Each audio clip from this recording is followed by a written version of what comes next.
শীতের বিকেলবেলা এক কাপ গরম গরম মাটির ভাঁড়ে দুধ চা না হলে হয় বলো? আর পুরুলিয়ায় বেড়াতে এসে না আমার এই দুধ চায়ের নেশাটা আরো অনেক বেড়ে গিয়েছে। যাই হোক, আজকে ওই পার্কে ঘুরতে এসেছিলাম, তো দুটো পার্কে ঘুরে এখনই চলে এসেছি আমাদের রুমে।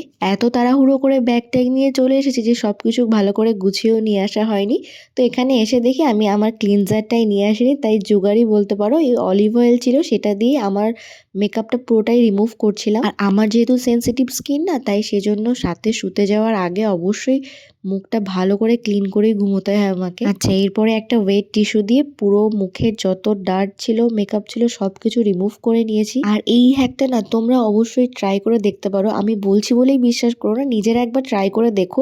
এটা কিন্তু ক্লিনজারের থেকেও আরো বেশি ভালো ক্লিন করতে পারে পুরো ফেসটাকে। আচ্ছা, এখন ওই রাত 9:30 মতো বাজে। এখন যাব আমরা 5th ফ্লোরে আমাদের ডিনার কমপ্লিট করতে। আমরা যে হোটেলে ছিলাম সেটা হোটেল কাম রেস্টুরেন্ট, তাই ডিনার ব্রেকফাস্ট সবকিছু এখানে আমরা করেছিলাম। আর আজকে ডিনারে ছিল এই যে বিরিয়ানি, আমার জন্য হচ্ছে চিকেন চাউমিন। আমার এখানকার বিরিয়ানিটা খুব একটা ভালো লাগেনি, যদিও আমি একদম অল্পই ট্রাই করেছিলাম, তবে এখানকার মিক্স চাউমিনটা আমার কিন্তু বেশ ভালো লেগেছিল। লাঞ্চটা যেহেতু অনেকটাই লেটে হয়েছিল, তাই ডিনারে একদম হালকা কিছুই খেয়েছিলাম আর রুমে এসে বসেছিলাম ভিডিওগুলো এডিট করতে। তো চলো বাই।